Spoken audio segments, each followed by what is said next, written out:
Bien, merci. Merci tout d'abord d'être revenu. Ça me fait plaisir de voir des têtes que j'ai vues la semaine dernière et qui insistent. J'espère qu'il en sera de même encore la semaine prochaine. Alors, cette deuxième séance, qui s'inscrit donc au sein du cycle sur les environnements de l'homme préhistorique au Quaternaire en Eurasie, elle va venir vraiment se plonger au cœur du sujet, c'est-à-dire nous allons pendant 1 heure évoquer les relations hommes avec le milieu végétal au cours du Quaternaire. Alors, ça fait suite à la présentation générale que vous avez pu suivre la semaine dernière, présentation de la discipline avec laquelle nous pouvions décrire l'environnement végétal, et puis présentation de l'histoire de la végétation, des grands traits de cette histoire au cours du Quaternaire, essentiellement en Europe. Alors aujourd'hui, je vais m'efforcer de vous présenter réellement des résultats de ma recherche, des résultats des recherches qui sont menées au sein de mon laboratoire de palynologie. Je vous avais brièvement évoqué la semaine dernière en conclusion ces 2 prochaines séances, celle d'aujourd'hui sur la période pendant laquelle les hommes préhistoriques n'ont pas encore de comportement de subsistance impactant le milieu végétal. C'est-à-dire que nous allons aujourd'hui uniquement parler d'adaptation au changement environnemental.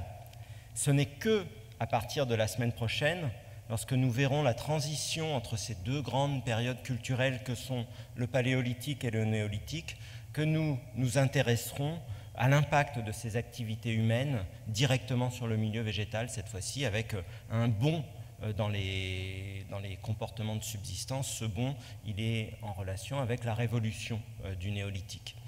Mais aujourd'hui, donc, nous restons sur ces périodes anciennes. Géologiquement, nous sommes dans le Pléistocène. Cette petite diapositive, juste pour vous rappeler que la semaine dernière, nous avons vu qu'au cours des 2,6 derniers millions d'années, la végétation s'était modifiée de manière cyclique, que ces modifications, elles étaient à rapprocher avec l'émergence et la répétition de cycles climatiques au cours du Quaternaire. Ces cycles climatiques, ils ont successivement été soit très brefs, soit plus longs, vers les périodes les plus récentes du Quaternaire, mais ils avaient profondément marqué les paysages, le paysage végétal, et le pollen était un très bon marqueur, signait très bien ces modifications du paysage végétal. La signature pollinique d'un paysage steppique est très distincte de la signature pollinique d'un milieu forestier qui se met en place lors des périodes de réchauffement climatique au sein d'un cycle. Alors, j'ai voulu remettre un petit peu une diapositive de synthèse sur cette grande histoire de la végétation au cours du Quaternaire, mais dans un format différent de celui que nous avions pu voir la semaine dernière. Rappelez-vous, la semaine dernière, vous aviez des présentations sous forme de camembert qui vous décomposaient les grandes étapes au sein d'un cycle climatique, selon qu'il durait 41 000 ans ou 100 000 ans, ou bien encore selon que nous nous intéressions au milieu méditerranéen ou à l'Europe, aux écosystèmes de l'Europe tempérée. Alors, cette diapositive, elle vous présente la même chose. Vous y retrouvez les courbes isotopiques qui marquent ces alternances de glaciaires et d'interglaciaires au niveau climatique, une courbe obtenue sur des sédiments marins de l'Atlantique Nord, et ici une courbe acquise en mer Méditerranée. La végétation, figurée ici sous forme de petits rectangles de taille plus ou moins importante en fonction de l'importance de chaque groupe végétal. Les périodes interglaciaires, ce sont les périodes figurées ici dans ce grand rectangle violet. Vous pouvez voir, y retrouver au cours de nos périodes interglaciaires des invariants en quelque sorte. C'est notamment la forêt pionnière qui se trouve ici, qui se développe au tout début des périodes interglaciaires. Vous retrouvez également pour le nord de l'Europe, sans modification réelle au cours du temps, la forêt tempérée, celle des arbres caducifoliés, la chênaie mixte en quelque sorte, le chêne, le charme, le frêne, l'aulne. Vous trouvez également, mais en proportion variable, au cours du Quaternaire, vous voyez qu'il y a 1 million d'années, ce groupe était encore présent ici. Ce sont les arbres subtropicaux. Vous constatez également qu'ils vont finir par disparaître autour de 400 000 ans au nord de l'Europe, ces arbres subtropicaux. Ils ne supportent plus les grands changements climatiques glaciaires, interglaciaires. Surtout, ils ne supportent pas l'abrupte phase glaciaire qui se trouve ici, il y a 450 000 ans. Une phase glaciaire très marquée, suivie d'une déglaciation elle aussi très marquée, mais qui permet l'ultime retour des éléments subtropicaux. Par la suite, les glaciaires suivants vont voir le déclin total de cette flore subtropicale. Alors, lors des phases glaciaires, lors des périodes glaciaires, au nord de l'Europe, vous voyez qu'il y a près d'1 million d'années, c'était essentiellement ce figuré jaune qui représente les prairies sèches qui prévalaient, mais que peu à peu, elles s'estompent au profit, lors des périodes glaciaires, du développement d'une steppe qui vient se mêler à cette prairie sèche de façon de plus en plus importante. Je crois que cet essor, si vous voulez, cette augmentation flagrante au fur et à mesure que l'on se rapproche des périodes actuelles, lors des périodes glaciaires de ces éléments steppiques, cela témoigne bien que les phases glaciaires sont climatiquement de plus en plus intenses, marquées par comparaison à celles du début du Quaternaire. Alors si nous basculons sur les bords de la Méditerranée, en restant sur le continent européen, le schéma est un peu le même, toujours ces invariants avec la forêt tempérée, avec la forêt pionnière qui se développe au début des interglaciaires, la forêt de conifères qui se développe à la fin des interglaciaires. Cette diminution des éléments subtropicaux, mais une diminution qui est plus tardive, enfin, qui va survenir à une date plus récente, plus proche de nous. Vous voyez qu'en Méditerranée, les éléments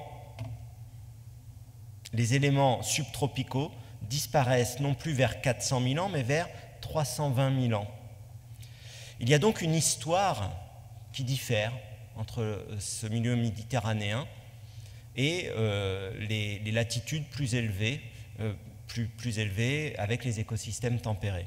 Ce qui diffère, c'est la différence dans la saisonnalité, dans le régime de sécheresse, cette aridité estivale qui caractérise les milieux méditerranéens. Cette aridité estivale, elle prend sa source sur des périodes géologiques très anciennes, enfin elle trouve son origine dans des périodes géologiques très anciennes, dès le Miocène, vers 20 millions d'années, mais réellement elle ne va s'exprimer et commencer à impacter profondément la végétation qu'à partir du Quaternaire avec ses répétitions de cycles climatiques. Vous voyez que si l'on regarde cette courbe isotopique, l'intensité des périodes glaciaires est beaucoup plus modérée qu'au nord de l'Europe. Notamment, vous voyez au nord de l'Europe que ces deux phases glaciaires, il y a 650 000 ans et il y a 450 000 ans, sont très intenses. Cela ne survient pas en Méditerranée. La Méditerranée joue un peu comme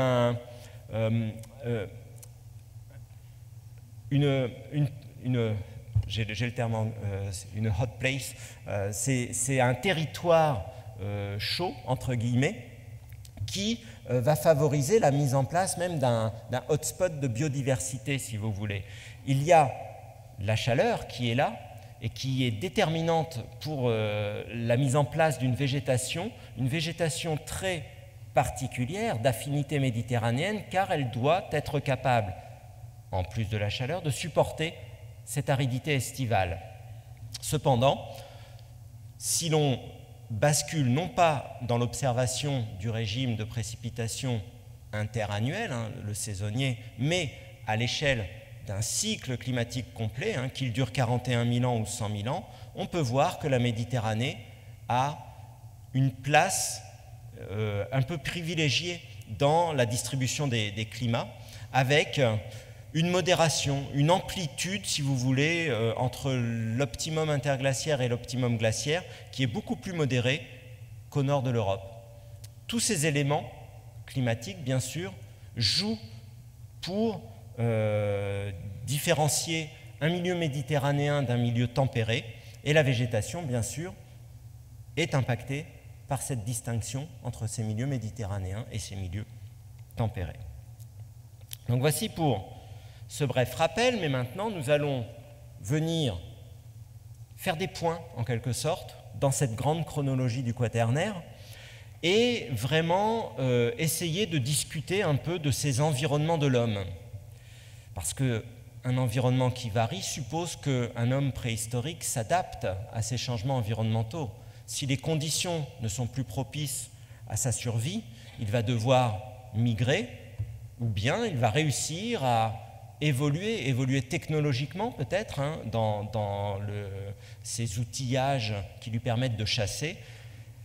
Un changement climatique impose un grand turnover de faune, et il faut modifier, si l'on souhaite rester sur le même territoire, modifier ses techniques de chasse pour pouvoir s'adapter à ces grands changements de faune et continuer de survivre dans un écosystème qui a varié. Alors, ce petit rappel sur cette diapositive pour bien garder en tête, ça c'est un élément important, les difficultés de notre discipline, la palynologie, lorsqu'il s'agit de travailler en contexte archéologique. C'est une question qui avait été, à laquelle j'avais pris un temps assez long de réponse la semaine dernière. On avait un peu discuté au moment des questions de taphonomie polynique, à savoir de conservation différentielle du matériel polynique au sein du sédiment. Ça, c'est un élément qui survient fréquemment lorsque l'on travaille en contexte archéo-palynologique et qu'il faut bien évaluer au moment d'interpréter des assemblages polyniques issus de ces contextes archéologiques. À vrai dire, il est même préférable de trouver des affleurements sédimentaires proches des lieux d'occupation humaine, des sites préhistoriques, des affleurements proches où la conservation du pollen se sera faite dans de meilleures conditions que directement sur les sites archéologiques. Puis, il suffit de corréler avec des méthodes de datation l'âge des dépôts analysés par la palynologie avec l'âge du site préhistorique pour pouvoir proposer des reconstitutions environnementales qui soient fiables, qui permettent vraiment de décrire au plus près ces relations homme-milieu. Donc cette description au plus près, elle part de données environnementales pour aller vers une discussion autour des stratégies de subsistance de ces homininés au cours du Pléistocène. Le dernier point sera abordé la semaine prochaine. Nous verrons comment, au cours de l'Holocène, au cours de la néolithisation, toutes ces données ont été bouleversées et avec cet impact de l'homme croissant pour les périodes, les derniers millénaires qui nous rapprochent de l'actuel. Donc. Alors, je crois qu'avant ce cycle de conférences, il y a eu, je crois que c'était au mois de décembre, un autre cycle qui abordait la préhistoire de ces homininés anciens. Je crois que c'était donné par ma collègue Marie-Hélène Moncel. Alors peut-être quelques-uns parmi vous ont suivi ces cours publics. Moi, j'ai voulu repartir d'un document où il y a une trame que j'ai déjà présentée sur les diapositives. C'est cette courbe isotopique qui montre les alternances de glaciaires et d'interglaciaires au cours du Quaternaire. Et dessus, je suis venu coller les dates supposées d'apparition et d'extinction des différents fossiles rapportés au genre Homo, donc les homininés. Vous voyez qu'au cours du Quaternaire, en Europe, le fossile le plus ancien est rapporté à Homo georgicus, daté d'environ 1,8 million d'années. Il est relayé ensuite, pendant une longue période, par des fossiles. Sur les sites, on trouve des fossiles qui se rapportent à un homininé appelé Homo erectus. Puis, à partir de 800 000 ans, il semble qu'on ait comme une accélération de l'évolution humaine, avec l'apparition, tout d'abord, d'Homo antecessor, suivi ensuite d'Homo heidelbergensis, apparaît enfin Homo neanderthalensis, et à partir de 40 000 ans, à peu près, en Europe, arrive l'homme moderne, nos ancêtres, Homo sapiens sapiens. Je suis également venu coller sur cette même diapositive les traditions culturelles de ces homininés. Cette évolution, ces schémas de traditions culturelles montrent la complexification croissante des outils lithiques produits par ces hommes préhistoriques. Et il faut faire un lien, bien sûr, entre des outils archaïques et des homininés très anciens. La complexification vient donc avec les formes les plus récentes de ces homininés. Alors nous allons parler successivement, pendant la suite de la présentation, de traditions de mode 1. Alors je pense qu'il est quand même utile de rappeler que ce sont ces pièces lithiques très frustres qui sont de simples galets aménagés obtenus par une cassure. On parle de chopper, de chopping tool. Survient ensuite une grande transition avec l'émergence de la tradition du mode 2. Et vous voyez qu'elle survient au moment de l'apparition d'Homo antecessor ou d'Homo heidelbergensis. L'ancêtre n'est pas, finalement, l'ancêtre de cette tradition de mode 2 n'est pas connu, mais chronologiquement, on est dans la même tranche de temps. Le mode 2, c'est assez simple, c'est des outils que vous connaissez certainement tous, ce sont les bifaces. Des outils quand même assez complexes à réaliser. Il faut imaginer le schéma opératoire pour permettre de produire un outil à symétrie bifaciale. Donc il faut qu'il y ait quand même un saut dans le développement cognitif, si vous voulez, des homininés pour pouvoir passer d'une tradition de mode 1 à une tradition de mode 2. Et puis on continue dans la complexification croissante avec l'apparition du débitage levallois. Ça a été une révolution dans les traditions lithiques, de culture lithique. L'apparition du débitage levallois, ça marque le mode 3, et c'est peu ou prou synonyme, si vous voulez, d'industrie du paléolithique moyen développée par les hommes de Néandertal.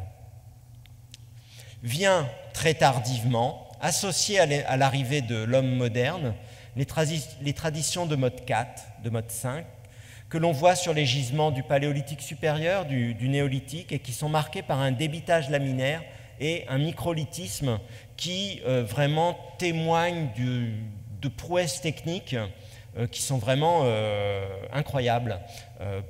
Pour essayer, si un jour vous avez envie peut-être de vous écorcher les mains, essayez un peu de tailler du silex, vous verrez que c'est réellement très complexe. Il y a très peu actuellement de collègues préhistoriens qui sont capables de tailler avec la même précision que nos ancêtres préhistoriques. Donc voilà, ce cadre vous replace donc au sein de cette dynamique de glaciaire et d'interglaciaire qui marque l'histoire du climat et des environnements en Europe, les différents homininés et les différentes traditions culturelles qu'ils ont apportées par vagues successives de peuplement. Alors, au cours de ce qui va suivre, je vais faire des spots maintenant, des focus, avec un premier point, un premier arrêt, si vous voulez, il y a 1,8 million d'années, pour vraiment s'intéresser aux environnements de ces tout premiers homininés qui arrivent en Europe. Nous verrons ensuite comment ces tout premiers homininés qui ont apporté ces traditions de mode 1 ont perduré pendant près d'1 million d'années sur le continent européen. Est-ce qu'ils ont modifié leur tradition culturelle au sein de ce mode 1 face à cette répétition de cycles climatiques? Nous nous intéresserons ensuite aux environnements de ces homininés qui nous ont laissé toutes ces pièces bifaciales donc à cette tradition du mode 2 qui, chronologiquement, va embrasser la période entre 700 000, 650 000 ans plutôt, et 300 000 ans avant notre ère. Nous irons en Italie pour illustrer ce point sur le mode 2. Nous irons ensuite nous intéresser à un exemple d'études menées sur des sites occupés par des Néandertaliens, mode 3, et un dernier exemple, presque un contre-exemple, vous comprendrez pourquoi, lorsque nous y serons, pour s'intéresser à ces homininés du Paléolithique supérieur, à ces premiers hommes modernes, ces Homo sapiens. Pour cela, nous irons sur un site en Ukraine où j'ai pu participer à des fouilles et à une étude visant à reconstituer les environnements. Alors, nous allons partir des périodes les plus anciennes, et donc, pour cela, voici sur cette carte une vision exhaustive des sites préhistoriques rapportés à la tradition du mode 1, c'est-à-dire des sites préhistoriques datés entre 1,8 million d'années et 900 000 ans. Ce que je veux, à travers cette diapositive, c'est vous faire constater le peu de sites à l'échelle de tout le continent européen. Une dizaine, tout au plus. Lorsque j'ai fait, moi, mes études universitaires, il y en avait 2 fois moins. Ça souligne que les recherches en cours par tous nos collègues dans les différentes équipes de recherche des pays européens contribuent à augmenter nos connaissances de manière significative autour de ces premiers peuplements de l'Europe.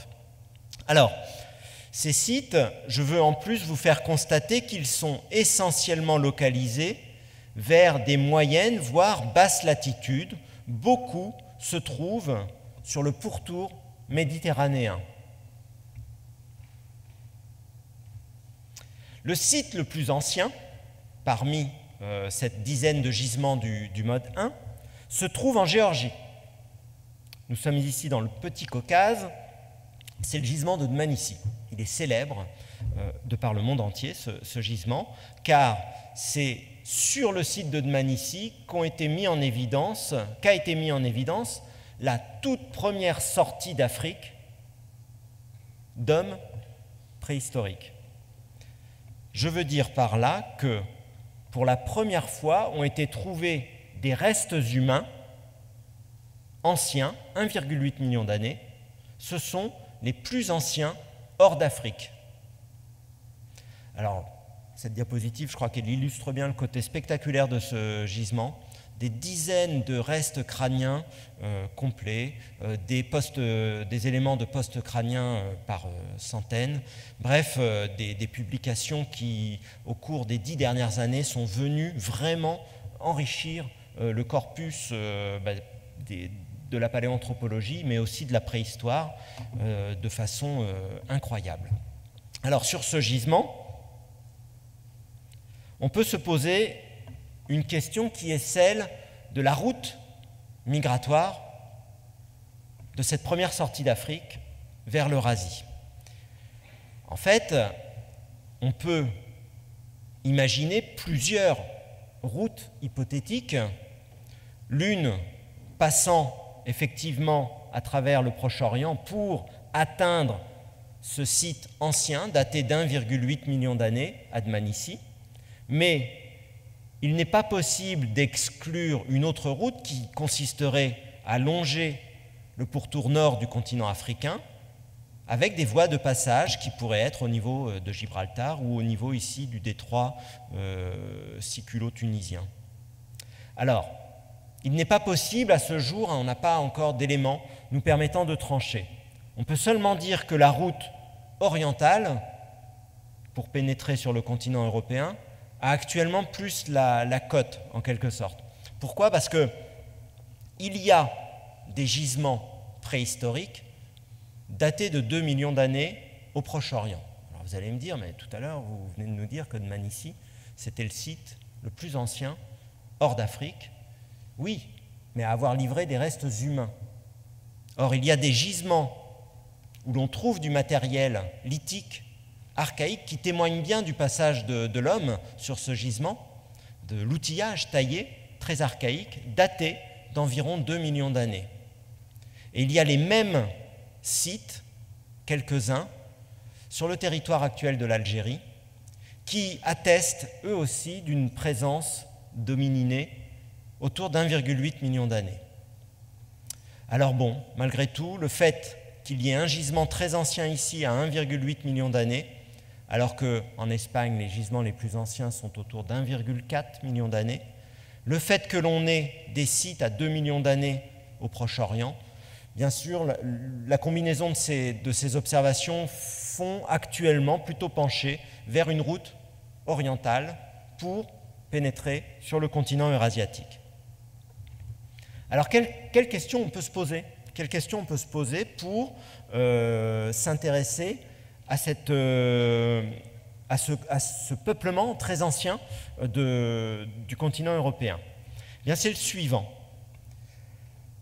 Pour sortir d'Afrique, l'homme doit être capable de s'affranchir d'un milieu, un milieu qu'il connaît sur le continent africain, qui est de type prairie, un milieu très découvert, avec peu d'arbres. Alors, la question qui se pose, c'est de savoir si, lorsqu'il a quitté le continent africain pour pénétrer d'abord par le Proche-Orient pour arriver ensuite jusqu'en Europe, il a évolué, trouvé également un milieu proche, similaire de type prairie, ou bien s'il est arrivé dans un milieu réellement différent que l'on va qualifier de forêt-steppe. Dans le premier cas, on a alors une dispersion que l'on peut qualifier de passive, par extension d'une même niche écologique. Et dans l'autre cas, cela pose la question d'une adaptation, d'une capacité d'adaptation de ces tout premiers homininés à de nouvelles niches écologiques. Ce n'est pas rien lorsque le seul moyen que vous avez de vous protéger de l'environnement extérieur repose sur de simples outils assez frustres de pierre taillée, d'affronter finalement des écosystèmes qui sont différents de ceux que vous venez de quitter. Alors attention, hein, pas de confusion, on discute à une échelle supérieure à celle d'une génération. Donc c'est un discours qu'il faut replacer dans une succession de générations qui aboutirait à une sortie africaine.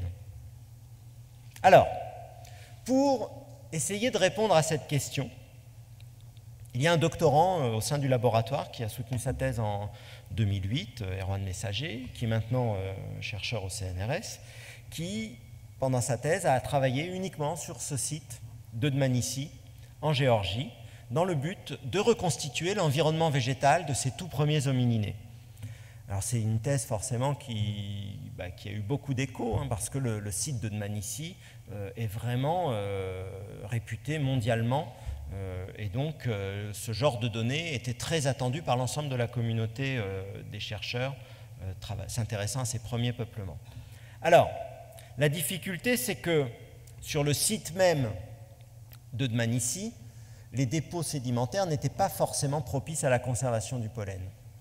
Il y a quelques données qui ont montré, cependant, qu'au moment de l'occupation du site de Dmanisi par les homininés, le milieu était un mixte entre des végétations ouvertes et des forêts décidues. C'est ce que l'on appelle un paysage en mosaïque qui va alterner des îlots forestiers avec des paysages ouverts dans les périphéries.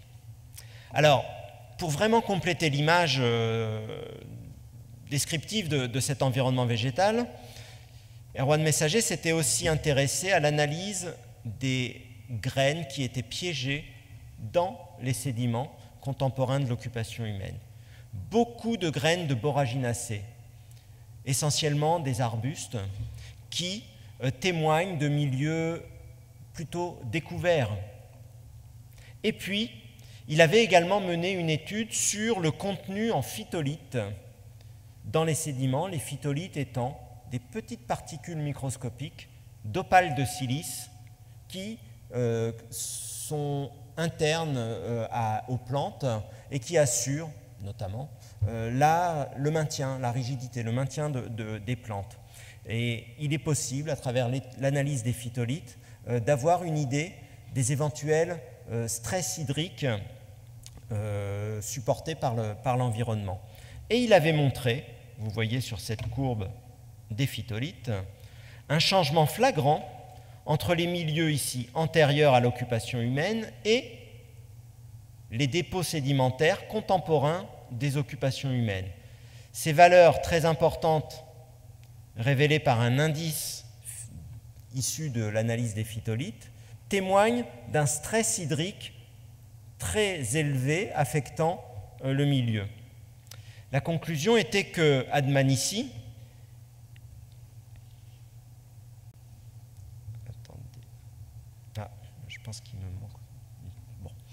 La conclusion était que Admanici, les homininés qui avaient quitté le continent africain avaient pu s'adapter à un nouveau milieu, un milieu où il y avait la forêt décidue, mais également des milieux ouverts. On était donc dans des écosystèmes différents, sensiblement différents des écosystèmes africains, notamment sensiblement différents du fait de la saisonnalité marquée du climat. L'Afrique, le continent africain et essentiellement même la zone de l'Afrique de l'Est, éthiopienne, kenyane, où sont trouvés l'ensemble, quasi la totalité des fossiles du genre Homo. Cette zone est-africaine est une zone subtropicale où il n'y a pas de saisonnalité des climats. Il est donc prouvé que l'homme a su s'adapter à la mise en place de cette saisonnalité qui est liée à l'émergence des premiers cycles climatiques au cours du Quaternaire. Mais alors par la suite, que s'est-il passé? Alors, on poursuit notre investigation avec les autres sites du mode 1. Ces autres sites, ils sont datés entre 1,4 million d'années et 900 000 ans. Alors, vous voyez ici, sur cette partie-là de ma courbe isotopique, eh bien, il y a un gap de données. Nous n'avons pas encore, à ce jour, de sites préhistoriques qui seraient datés entre 1,8 et date de Dmanisi et 1,4 million d'années, qui est la date du site qui se trouve ici en Italie, Pirro Nord, et des deux sites ici, Barrancoleón et Fuentenueva, dans le sud de l'Espagne. Donc là, il va falloir le schéma, la lecture que l'on va faire maintenant, bien sûr, peut-être que dans 10 ans, elle ne sera plus la même, mais en tout cas, à ce jour, avec les connaissances que l'on a, nous pouvons essayer de regarder un peu quel scénario a permis la poursuite du peuplement du continent européen. À savoir, est-ce que ces tout premiers hommes qui avaient su ici s'adapter à des environnements mixtes, mais quand même relativement ouverts, donc pas si éloignés peut-être quand même de ces savanes africaines, est-ce que les premiers peuplements mode 1 étaient strictement inféodés à ce type de niche écologique? Et auquel cas, il faudrait voir la dynamique de peuplement comme une succession d'aller-retour, entrée-sortie du continent eurasiatique, car les hommes préhistoriques n'arriveraient à subsister que dans des milieux de forêts ouvertes, semi-ouvertes, qui se développent au tout début, et uniquement au tout début, des périodes interglaciaires. Alors il y avait eu un article très intéressant, publié en 2011 justement, très intéressant, assez polémique, on peut dire, qui justement présentait un modèle de peuplement qui consistait en des allers-retours successifs, de plusieurs vagues donc de peuplement successifs sur le continent européen, du fait que les homininés n'étaient pas capables de s'adapter aux milieux fermés ou aux périodes glaciaires, totalement glaciaires. Pourquoi ils n'étaient pas capables de s'adapter pour les auteurs? Parce que justement, porteurs d'une tradition lithique mode 1 et porteurs donc d'un développement cognitif pas encore suffisamment performant pour supporter de grands contrastes environnementaux que connaît le continent européen de manière de plus en plus marquée sur cette période de temps qui va entre 1,4 million d'années et 900 000 ans. Alors on n'était pas tellement d'accord, nous, avec cette idée au laboratoire, avec cet article. Et donc dans la même revue, dans le même numéro, l'article qui suivait cette présentation polémique était un article que nous avions fait un petit peu en guise de réponse pour montrer que cette idée que l'homme n'était pas encore suffisamment, cognitivement suffisamment évolué pour subsister de manière durable sur le continent européen n'était peut-être pas un bon point de départ pour présenter le modèle du peuplement de l'Europe. Et le site qui nous a aidé à démontrer qu'on n'était pas d'accord était ce site que vous trouvez ici et qui s'appelle Pont de Lavaux. C'est dans la région centre, en France. Voilà, on revient ici. Le voici, ce site. Il est daté de 1 million d'années, le site de Pont de Lavaux.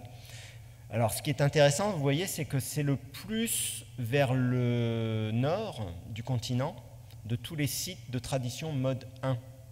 Donc, ce n'est pas anodin, ça, de se servir de ce site comme contre-exemple pour essayer de démontrer qu'un scénario proposé n'est sans doute pas correct. Alors, qu'avons-nous vu à Pont de Lavaux? Là, c'est le travail d'un autre doctorant qui était présent aussi au laboratoire, qui a soutenu dans les années 2000, enfin à la fin des années 2000. Et donc, Laurent Marqueur a eu à étudier, lui, par la palynologie et aussi par l'analyse des phytolithes, les dépôts contemporains des occupations humaines de Pont de Lavaux, datés de 1,1, vous voyez, million d'années.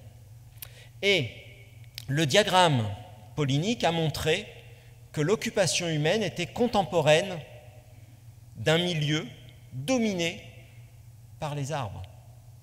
Donc que l'occupation humaine s'est produite lors de l'optimum interglaciaire et non pas lors de la période initiale où se met en place un milieu semi-ouvert avec cette fameuse forêt pionnière qui, selon les autres auteurs, était le seul moment où l'homme était capable de subsister sur le continent européen.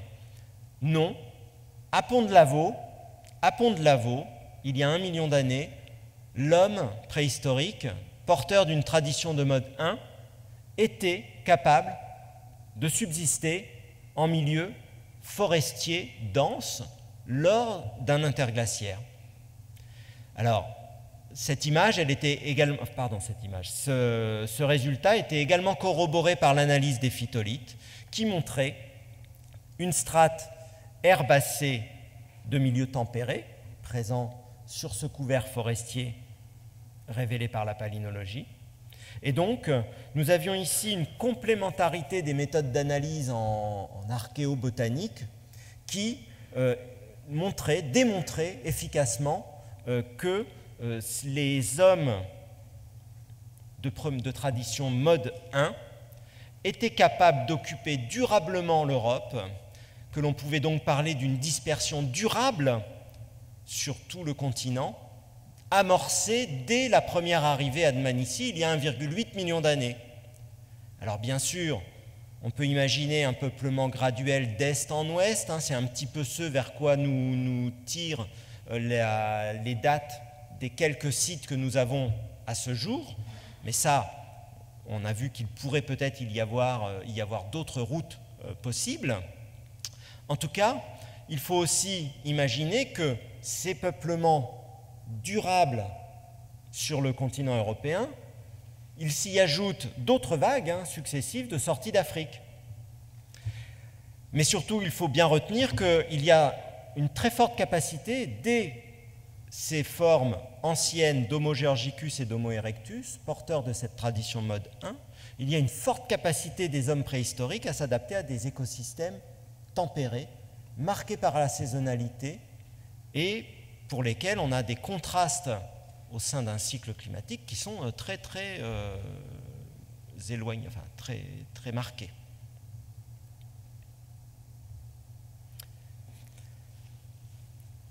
Une deuxième fenêtre chronologique.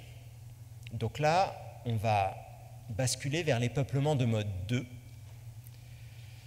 Les homininés porteurs de cette tradition de mode 2, ce sont Homo antecessor, Homo heidelbergensis.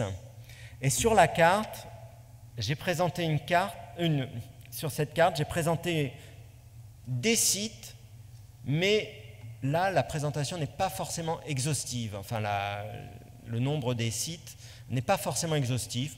Je pense qu'on a près de 80% des sites inventoriés connus à ce jour, datés de cette tranche chronologique qui s'étale entre les tout premiers porteurs de la tradition mode 2, il y a 680 000 ans, et les tout derniers qui sont datés de près de 350 000 ans. Alors, ce que l'on constate, bien sûr, c'est qu'il y en a beaucoup plus déjà que de sites du mode 1.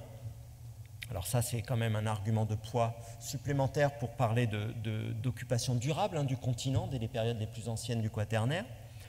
Et puis, ce que l'on remarque aussi, c'est que les sites ne sont pas cantonnés sur le seul pourtour méditerranéen, mais qu'il y a également des occupations vers des latitudes plus hautes du nord de l'Europe, notamment des sites que l'on peut trouver jusqu'en Angleterre. Ça, je vous laisse apprécier si c'est une preuve de goût ou pas d'aller coloniser ces milieux hostiles, mais bon, c'est...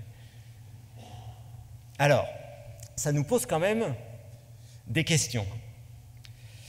Est-ce que ces occupations, on peut essayer d'imaginer qu'elles mettent en évidence une mobilité nord-sud qui suivrait en quelque sorte l'établissement de zones refuges de végétation sur le pourtour méditerranéen?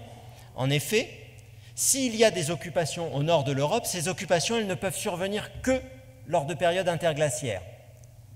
Lors des glaciaires, et notamment lors du glaciaire qui, par exemple, est daté de 650 000 ans, mais également celui-ci, vers 380 000 ans, 400 000 ans, ce sont des glaciaires très très intenses, eh bien vous devez imaginer que tout le nord de l'Europe est couvert d'une calotte glaciaire. C'est en ça que je parlais d'hostilité du milieu. C'est qu'on ne pouvait pas durablement là rester sur 400 mètres de glace qui couvraient l'ensemble du territoire. Alors, pour essayer de répondre à cette question, savoir si vraiment les occupations humaines du nord de l'Europe sont contemporaines d'interglaciaires, bon ben là il y a un thème de recherche très très vaste qui pourrait occuper plusieurs carrières de chercheurs, mais pour essayer d'y contribuer à cette question, nous nous sommes intéressés à une région du milieu méditerranéen, l'Italie centrale et méridionale. Alors pourquoi on s'y est intéressé pour essayer de répondre à cette question? C'est parce que en Italie centrale et méridionale, nous avons une zone, la zone avec la plus forte densité de sites rapportés à cette tradition du mode 2. Mais également, nous avons proche de ces sites de nombreuses séquences polyniques datées du Pléistocène moyen et qui donc permettent de suivre, de décrire les changements environnementaux qu'ont supportés ces homininés qui étaient présents au centre et au sud de l'Italie entre 680 000 ans et près de 350 000 ans. Donc on a vraiment une zone propice là pour mener notre étude et essayer de comprendre si les occupations étaient durables en glaciaire ou en interglaciaire, ou est-ce qu'il y avait une migration dès les périodes de réchauffement climatique avec une dispersion vers des territoires plus vastes et à nouveau accessibles, ou bien est-ce qu'il y avait en permanence une occupation, que ce soit en glaciaire à la faveur de zones refuges ou aussi lors des interglaciaires. Alors, les résultats que je vous présente ici, c'est un diagramme polynique qui a été publié par Ronan Aurin dans le cadre de sa thèse, qu'il a soutenue en 2014, fin 2014.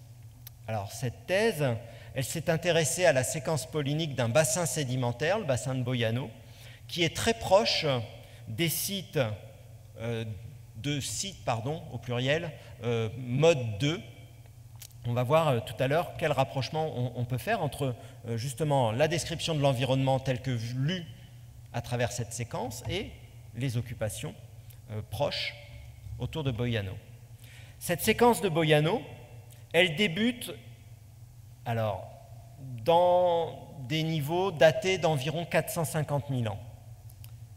Elle s'achève, pour les niveaux analysés et qui nous intéressaient nous, pour répondre à notre question, il y a environ 300 000 ans. Qu'est-ce que montre cette séquence polynique? Alors, tout d'abord, qu'il y a une permanence d'un couvert végétal herbacé qui témoigne d'une humidité persistante, que l'on soit en période glaciaire, ce sont les périodes figurées en jaune sur le diagramme, ou en période interglaciaire, figurée ici en vert. Lors des interglaciaires, bien sûr, on peut observer le développement des arbres, dont le total est figuré ici sur ces petits histogrammes, et dont vous pouvez constater que les valeurs sont plus importantes lors des interglaciaires que, globalement, lors de la période glaciaire. Ces arbres, ce sont ceux de la forêt décidue. On y trouve du chêne, on y trouve donc du chêne décidu, aux côtés d'autres éléments, d'autres arbres à feuillage caducifolié. On y trouve des ormes, du hêtre également, sans doute sur les reliefs des Apennins. Et puis, j'ai cerclé de rouge ici cet arbre, Caria, le carrier. C'est le pécanier, je crois, de son nom vernaculaire. Pourquoi cet arbre m'intéresse? Surtout qu'il ne prend jamais des pourcentages très importants. En fait, c'est parce que cet arbre est considéré comme une relique de la flore subtropicale qui disparaît graduellement au cours du Quaternaire du fait de la répétition des cycles climatiques. Et vous voyez ici que Caria est encore enregistré il y a 300 000 ans en Italie centrale.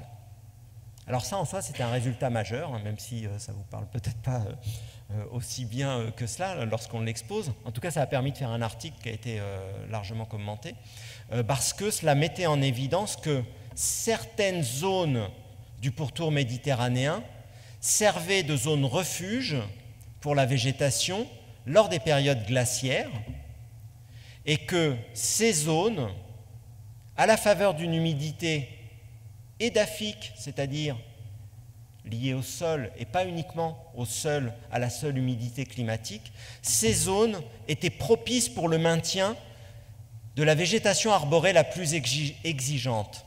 Alors certes, cette végétation disparaissait, cette végétation subtropicale disparaissait lors des glaciaires, c'était naturel si vous voulez, mais elle pouvait se redévelopper encore il y a 300 000 ans à la faveur de la reprise des températures et de l'humidité climatique. Ces zones donc de l'Italie centrale permettaient, c'est ce que nous discutions c'est ce que discutait Ronan Aurin lors de sa thèse, ces zones étaient donc des zones refuge favorables au maintien d'une végétation tempérée, subtropicale. On peut donc imaginer que la faune restait dans ces milieux favorables et que l'homme, bien sûr, devait lui aussi rester puisqu'il trouvait en permanence un gibier permettant sa subsistance sur le long terme dans ces zones qu'on pourrait qualifier, on voit souvent l'expression de jardin d'Éden en quelque sorte, pour des hommes préhistoriques qui avaient un développement technologique plus développé que les hommes préhistoriques porteurs de la tradition du mode 1, mais qui cependant encore étaient très dépendants de ces aléas climatiques sur le long terme. Alors, on voit donc que l'homme était capable de subsister lors des glaciaires sur le continent européen en se repliant vers des zones refuges pour la végétation. On s'est intéressé assez récemment, c'était l'année dernière, à un autre phénomène qui témoigne d'un développement cognitif, d'un bond en quelque sorte dans le développement cognitif de ces homininés, qui était l'émergence du feu. On parle souvent de première révolution technologique pour l'émergence du contrôle du feu. Alors, à ce jour, les sites les plus anciens qui témoignent de la maîtrise de la conservation du feu se trouvent à l'ouest de l'Europe, ici le site de Ménez-Drégan, dans le Finistère, daté de 400 000 ans, et Terra Amata, sur la ville de Nice, avec également des foyers qui témoigneraient de la maîtrise du feu il y a 400 000 ans.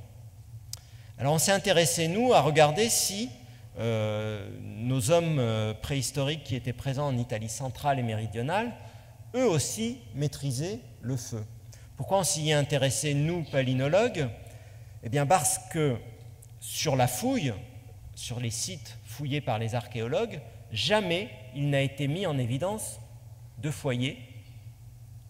Alors, ça nous a questionné sur pourquoi un savoir présent chez les mêmes groupes humains, finalement, avec les mêmes cultures de taille de biface, pouvait émerger ou être daté pour ses évidences les plus anciennes de 400 000 ans à l'ouest de l'Europe, et pourquoi on n'avait pas ces mêmes évidences au moment de la fouille sur des sites du même âge, voire même un peu plus récents.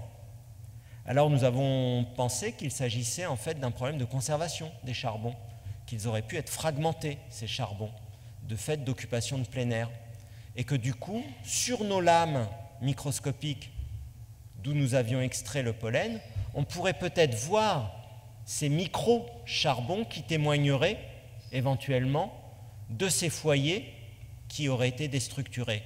En quelque sorte, avait-on, nous, palynologues, la possibilité de voir microscopiquement ce que les archéologues ne voyaient pas macroscopiquement au moment de leur fouille?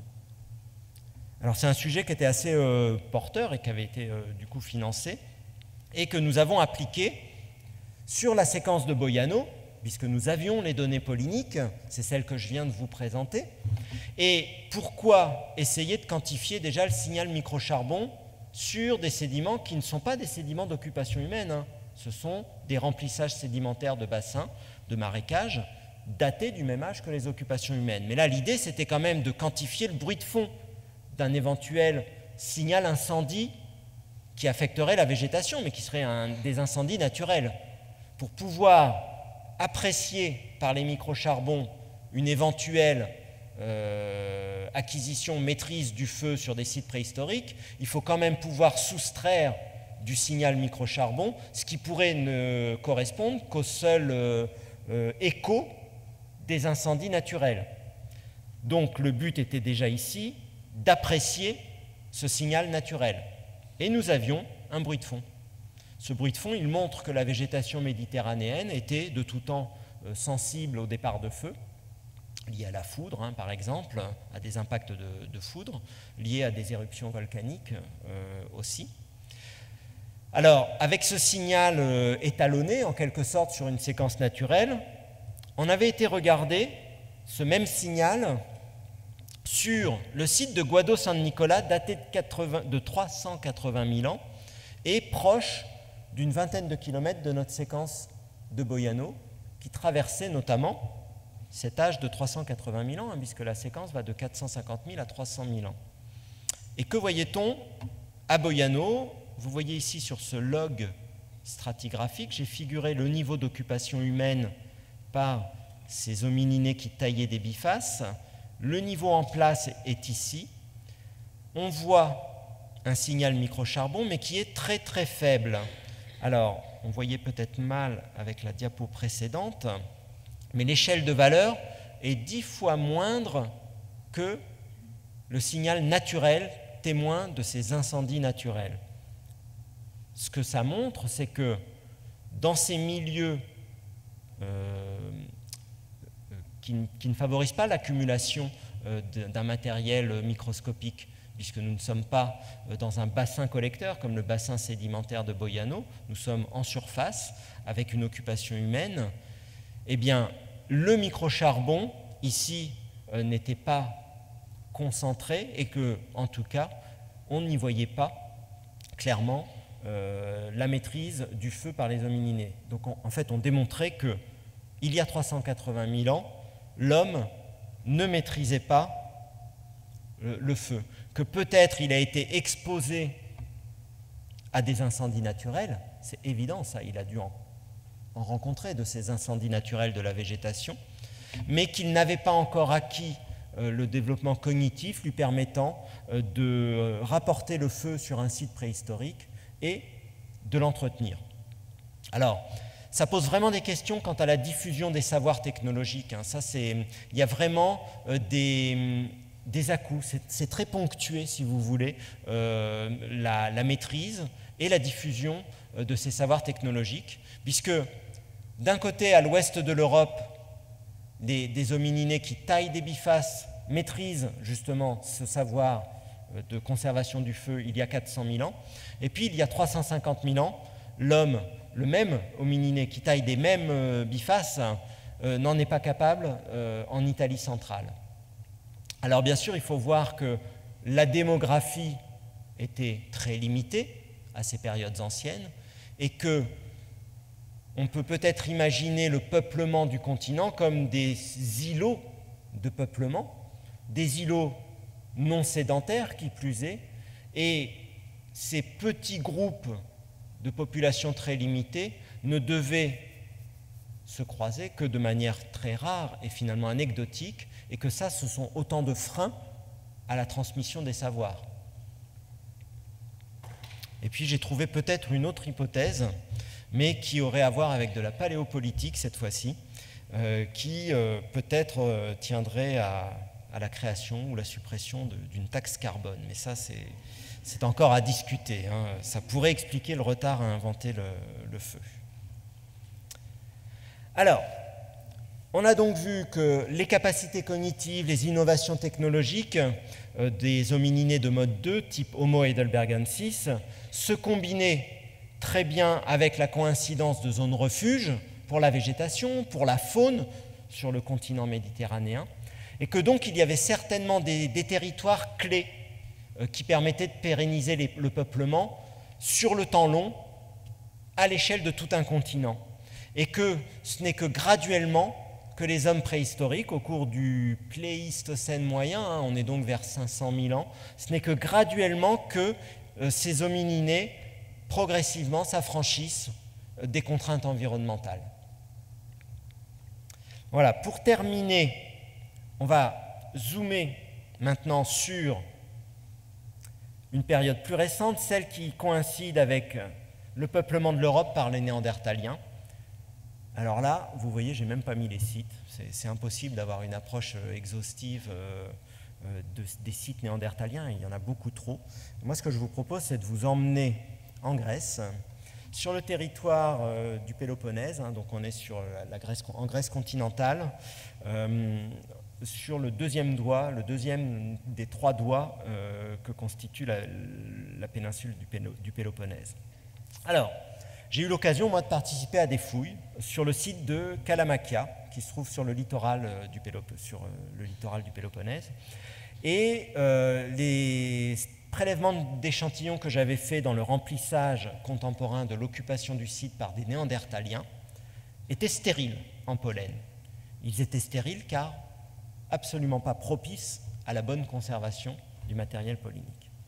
Mais ce qui était intéressant, c'était ces formations ici carbonatées, et vous en devinez une ici, là, sur cette photo, un très grand spéléothème, une stalagmite, haute d'1,50 m environ, qui s'était formée dans le même temps que l'occupation du site par les homininés. Or, ces spéléothèmes ont, eux, un fort potentiel pour l'analyse pollinique parce qu'ils piègent le pollen au moment de la recristallisation de la calcite. Et donc, dans ce milieu fermé que constitue la calcite, le grain de pollen ne va pas avoir à supporter des conditions oxydantes qui le dégraderaient, comme c'est le cas sur le sédiment juste à côté. En analysant le contenu en pollen de plusieurs échantillons prélevés du bas vers le haut de cette stalagmite, on avait donc la possibilité de reconstituer l'environnement contemporain, mais là on est vraiment dans du local, directement contemporain, de l'occupation du site par les Néandertaliens. Alors, le diagramme polynique, il montrait en fait l'importance du milieu forestier. Or, nous sommes il y a 70 000 ans en période glaciaire, mais nous sommes sur le pourtour méditerranéen et même sur le pourtour, sur une des pointes les plus au sud de ce pourtour méditerranéen européen. Alors, cet environnement préforestier, en fait, il a un fort cachet méditerranéen.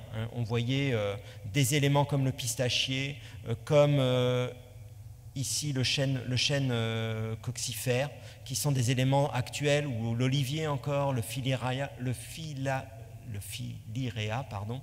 On les voyait, ces éléments arborés à cachet méditerranéen, bien présents dans la composition forestière autour du site de Kalamakia.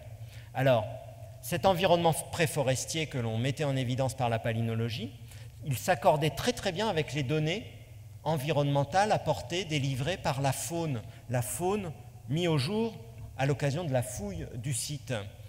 En fait, il avait été montré que ces Néandertaliens étaient des chasseurs spécialisés dans la chasse du daim, et le daim est un cervidé de milieu forestier. Et donc on avait ici un bon accord, vous voyez, entre la documentation faunistique, l'archive faunistique délivrée au moment de la fouille, et puis l'archive polynique piégée dans les dépôts carbonatés de la stalagmite, formés dans le même moment que l'occupation humaine du site. Donc on avait ici ces hommes de Néandertal, qui étaient finalement relativement opportunistes, qui savaient très très vite s'adapter à un milieu forestier méditerranéen pour chasser de manière spécialisée le daim. Et il a été montré sur de nombreuses autres études polyniques, mais aussi qui croisent d'autres marqueurs environnementaux, que cette remarque que l'on fait ici à Kalamakia, elle est valable sur d'autres gisements occupés par des Néandertaliens, avec des chasseurs spécialisés, quel que soit l'environnement décrit, que l'on soit en milieu méditerranéen, que l'on soit en milieu très découvert de type steppique, en milieu préforestier, en milieu forestier également, parce que le Néandertal a aussi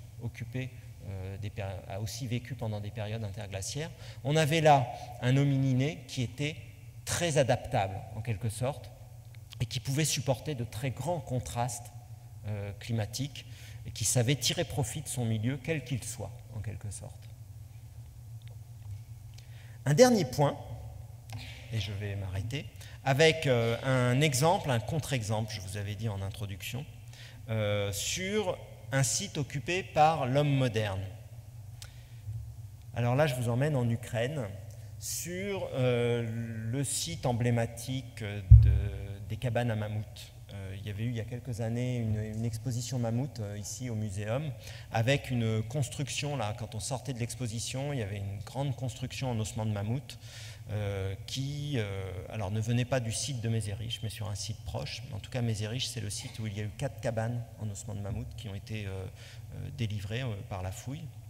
Alors, j'ai donc participé à une reprise de fouille sur ce site il y a quelques années. Les dépôts témoignent d'une occupation par l'homme moderne il y a 14 000 ans. Il y a 14 000 ans, nous sommes lors du dernier maximum glaciaire. Et qui plus est, nous sommes en domaine périglaciaire sur le territoire ukrainien. Donc vous devez imaginer que la calotte glaciaire n'est pas très très loin. Il y a des modèles qui ont montré qu'elle était à quelques centaines, 200 km environ au nord du site de Mézérich. Mais donc ça montre que cette occupation humaine, elle s'est faite sous un climat relativement sévère et que l'homme moderne, bon, ben là, bien sûr, lui, avait des comportements de subsistance lui permettant de supporter ce climat sévère. Alors, l'analyse polynique, là, pour le coup, était à nouveau stérile en grains de pollen. C'était normal parce que les sédiments du remplissage du site de Mézérich sont des sédiments éoliens, des lœss, et le lœss n'est absolument pas propice à la conservation du pollen. Alors, il avait été montré au cours des fouilles que quelques rares charbons de bois montraient tout de même la présence d'une strate arborée dans l'environnement. Donc, on a pu solliciter des collègues anthracologues qui étudient et qui déterminent les charbons de bois pour savoir qu'il s'agissait en fait d'arbres rapportés à Salix, le saule, Bétula, le bouleau, bref, des arbres que l'on dit de ripisylves, c'est-à-dire qui se développent sur les bords des berges des rivières, sur les berges des rivières, pour constituer ce qu'on appelle les forêts riveraines. Alors, pour essayer quand même de décrire un peu cet environnement de l'homme, nous avons à nouveau essayé de nous intéresser au contenu en microcharbon, éventuellement laissé dans les structures, dans les dépôts archéologiques, pour essayer de faire le lien entre ces rares charbons de bois trouvés et des zones d'accumulation de cendres qui peut-être témoignaient d'une exploitation d'une strate arborée assez proche. Et c'est donc en montrant l'importance du contenu en microcharbon dans les niveaux archéologiques, par comparaison avec le contenu en charbon dans les dépôts non archéologiques encadrants, avant ou après l'occupation humaine, que nous avons pu montrer que, à Mézérich, l'homme maîtrisait le feu, mais ça on le savait, à 14 000 ans, bien sûr, l'homme maîtrise le feu, mais en complétant ces données microcharbon avec une étude de détermination des rares macrocharbons, on a pu discuter des stratégies d'approvisionnement en bois sur le site, car le site de Mézérich se trouve à une vingtaine de kilomètres d'un grand fleuve, le Dniepr. Il est bordé également par d'autres plus petites rivières tributaires du Dniepr qui sont à proximité, à quelques kilomètres, à 3-4 kilomètres du gisement. Et nous avons pu discuter dans un article des stratégies d'approvisionnement, de collecte du bois, certainement de bois flotté, dans un environnement qui était ouvert, très découvert, marqué par un climat froid, sec, et qui supposait de pouvoir tout de même maîtriser et conserver le feu en permanence pour pouvoir subsister dans ces territoires assez hostiles. Alors, ce qui était intéressant, c'est que lorsque l'on s'intéresse à l'étude des microcharbons, il est possible de diagnostiquer si le microcharbon est d'origine végétale ou animale. Et dans les niveaux archéologiques, on a pu mener tout un travail, justement, qui montrait que le foyer était initié. On peut même aussi, sur le microcharbon végétal, savoir s'il s'agit plutôt de bois d'arbre qui a brûlé ou plutôt d'herbacées. Et on a pu montrer qu'il fallait initier le feu avec une strate herbacée, qu'il y avait finalement très peu de bois d'arbres, et pour cause, dans ce milieu découvert où seuls de rares bois flottaient, où éventuellement il fallait faire 20 km pour aller chercher du bois sur des berges des fleuves, eh bien, la stratégie d'alimentation du foyer consistait à d'abord l'allumer avec une strate végétale, on va dire, herbacée, un peu d'arbres également, mais qu'ensuite le foyer était alimenté par des ossements qui sont en fait un bon combustible lorsque l'on n'a que ça. Voilà. Alors, j'en termine pour cette présentation aujourd'hui. Donc j'espère que vous avez pu saisir le fil chronologique que l'on a déroulé. Ce que j'ai voulu vous montrer, c'est que dans ces environnements qui changent de façon cyclique, eh bien, l'homme préhistorique s'est graduellement adapté et de mieux en mieux à son environnement. Cela, c'est possible, c'est rendu possible par l'évolution, le développement cognitif, qui permet un meilleur développement des technologies de taille, par exemple, qui permettent de modifier ses comportements de chasse, de modifier donc ses comportements de subsistance, bref, d'être de moins en moins dépendant du milieu.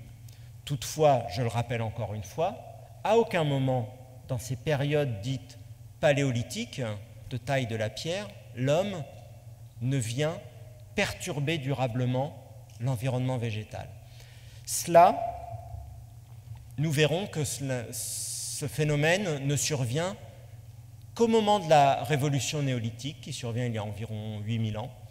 Nous verrons la semaine prochaine des exemples qui montreront comment l'homme, peu à peu, s'est approprié définitivement son milieu et l'a profondément transformé pour nous mener vers les paysages que nous connaissons actuellement. Voilà, je vais m'arrêter là, j'étais un petit peu long, je suis désolé.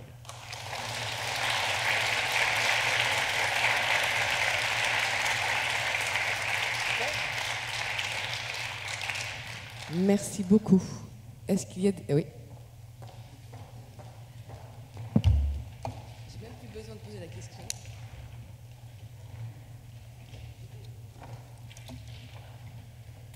Merci beaucoup pour ce deuxième cours. Il y a un petit mystère, il y a 2,5 millions d'années, les glaciations ont commencé. Vous avez bien expliqué qu'il y avait des cycles de 100 000 ans, des cycles de 40 000 ans. Mais qu'est-ce qui a déclenché que ces cycles commencent il y a 2,5 millions d'années? J'ai cherché partout, je n'ai pas trouvé la réponse. Pardon. Effectivement, c'est un point que je n'ai pas abordé parce que ça relève plus de la paléoclimatologie. Ce qui détermine cette cyclicité, et il y a même une fréquence que je n'ai pas évoquée qui est celle tous les 20 000 ans. En fait, il faut imaginer qu'il y a 3 paramètres. Donc, un paramètre à 20 000, un paramètre à 41 000 ans et un paramètre à 100 000 ans. Ces paramètres, en fait, enfin, ces fréquences que l'on observe, on a réussi assez récemment seulement, dans les années 90, à faire un rapprochement avec les paramètres orbitaux de l'orbite terrestre. Ce sont 3 paramètres qui sont réglés sur les mêmes fréquences que ce que l'on observe en termes de cyclicité climatique, avec le paramètre de la précession des équinoxes, 20 000 ans, le paramètre de l'obliquité, 40 000 ans, et enfin le paramètre de l'excentricité de l'orbite terrestre, 100 000 ans. Alors, maintenant la question qui se pose, c'est pourquoi ces 3 paramètres, ils jouent simultanément, si vous voulez, ces 3 paramètres orbitaux. Ils ont des cycles, mais les 3 s'expriment, et donc pourquoi, à un moment, on va avoir des cycles climatiques qui, eux, sont marqués par un de ces 3 paramètres? Parce qu'avant 2,6 millions d'années, j'en ai pas parlé parce que je ne suis pas remonté aussi loin dans le temps la semaine dernière, mais il y avait des micro-cycles, en quelque sorte, qui étaient calés sur 20 000 ans, sur les précessions. De 2,6 millions d'années à environ 800 000 ans, on a vu que les cycles duraient 41 000 ans, qui sont marqués par l'obliquité. Et puis, jusqu'aux périodes de 800 000 ans jusqu'aux périodes actuelles, cycle à 100 000 ans, marqués par l'excentricité. Et alors, pourtant, actuellement, l'obliquité et la précession, elles s'exercent tout pareil que l'excentricité. Donc, qu'est-ce qui fait que l'un va être prépondérant sur l'autre? Et là, ça a été un grand mystère pendant... Enfin, c'est encore des choses qui sont très discutées. Il a été montré quand même que ça avait à voir avec de la paléogéographie, c'est-à-dire la place des continents, notamment, au niveau global. La place de ces continents, il y a notamment une histoire assez récente qui est survenue avec la fermeture de l'isthme de Panama. Et c'est un événement qui est extrêmement important lorsque l'on s'intéresse à l'histoire du climat, parce que la fermeture de l'isthme de Panama, alors je ne saurais plus trop la dater, mais je me demande si ce n'est pas dans les 16 ou 17 millions d'années, mais je ne suis pas très sûr, vous m'excuserez si cette valeur n'est pas bonne, mais elle a modifié la circulation thermohaline au sein des océans. Or, c'est cette circulation thermohaline qui fait que des eaux chaudes remontent en surface à certains endroits du globe. Et la remontée d'eau chaude va faire jouer de manière très importante l'évaporation au-dessus de ces masses chaudes. Et si vous augmentez l'évaporation, vous chargez en humidité l'atmosphère au-dessus des océans, et avec le jeu des cellules climatiques, vous augmentez les précipitations sur les masses continentales. Et donc il y a ici tout un jeu entre circulation thermohaline, paléogéographie, qui va faire que l'un des 3 paramètres, un de ces 3 paramètres orbitaux, va l'emporter sur les autres, même s'ils continuent de s'effectuer. Je crois que j'avais quand même une diapositive, non, j'avais dû l'enlever, mais j'avais une diapositive qui montrait qu'on peut enregistrer la cyclicité de la précession dans les carottes sédimentaires au fond des océans. Et on peut y voir aussi la cyclicité de l'obliquité, on peut y voir celle de l'excentricité, et ça détermine par moment une insolation qui, elle, va être calée sur un de ces trois paramètres, et c'est l'histoire que je vous ai racontée, c'est-à-dire qu'on a montré qu'il y avait des périodes dans le temps où c'était le paramètre de l'obliquité qui l'emportait, d'autres moments, vers les périodes les plus récentes, où c'était le paramètre de l'excentricité.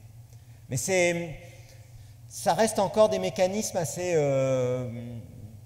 non, c'est pas obscur, ce serait pas juste de dire ça, mais complexes en tout cas, et dont nous on observe le résultat et on part de ça en fait. On part de cette réalité climatique qui s'enregistre dans... Enfin non, pas climatique, mais qui du coup s'enregistre dans l'histoire du climat et du coup nous dans l'histoire de la végétation derrière. Merci beaucoup. Est-ce qu'il y a une autre question?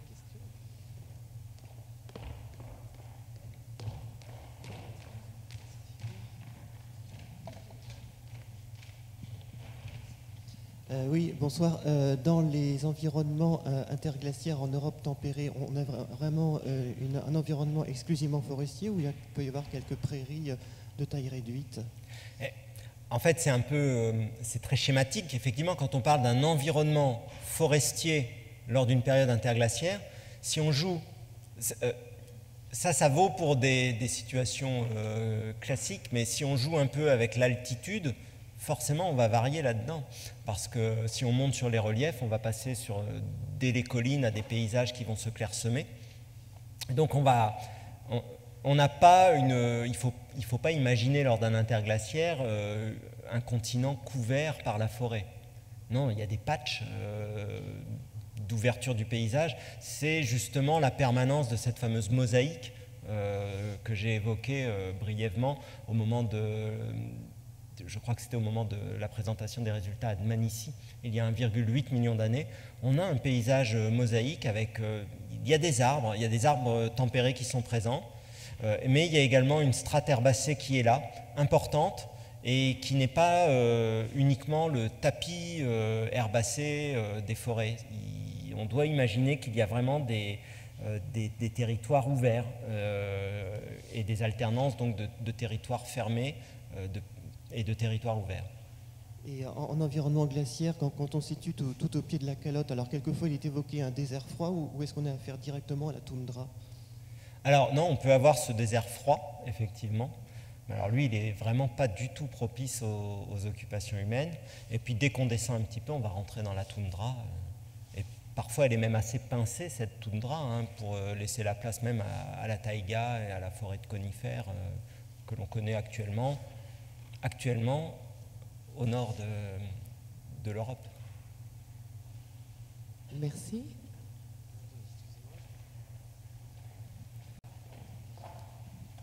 Bonsoir, merci. Est-ce qu'il y a des chercheurs qui se préoccupent de la raison pour laquelle ces hommes sont partis d'Afrique? Est-ce qu'ils n'étaient pas... C'est pas parce qu'ils n'avaient plus de place. Est-ce que c'est devenu désert et qu'ils sont allés voir plus haut? En fait, alors, il y a quand même un bouleversement, il y a une crise d'aridité qui est connue en Afrique de l'Est, autour de à partir de 2,6 jusqu'à 2,4 millions d'années. Donc on peut quand même se demander si cette crise d'aridité, elle n'a pas obligé de fait à bouger. Mais alors par contre, je veux dire, c'est quelque chose de très très aléatoire. Il faut imaginer ce peuplement comme une dispersion totalement anarchique et aléatoire, parce que lorsqu'une génération, un groupe humain quitte un territoire, il ne sait pas forcément vers où se diriger et où sont les territoires propices à la limite. Donc il faut imaginer, si on devait modéliser la dynamique de sortie de l'Afrique et la dynamique de peuplement de l'Europe, je pense qu'on aurait un nuage de points complètement anarchique. Et puis à partir de... Vous imaginez ce nuage de points qu'il faudrait quand même avoir assez dense. Nous, on n'a que quelques On n'en a que quelques-uns qui ont été à ce jour, qui nous ont été révélés. Et c'est à partir de ça qu'on essaye de construire des belles histoires. Malgré tout, on avance, on construit comme cela. Mais pour revenir à votre question, oui, il faut imaginer qu'il y a forcément eu un stress à un moment, parce qu'on peut aussi raisonner à contrario et se dire que s'il n'y a pas de raison de quitter un territoire où on trouve tout pour survivre, on ne bouge pas. Donc oui, il y a un stress. Et ce stress, il est forcément climatique, du coup environnemental derrière, immédiatement. Merci. Est-ce qu'il y a une autre question? Je ne vois pas de main levée. Vous avez encore jusqu'à la semaine prochaine, si vous souhaitez. Si vous avez oublié la question d'aujourd'hui, la semaine prochaine, vous pouvez la reposer. Bien, merci beaucoup, Monsieur Le Breton. Merci à vous.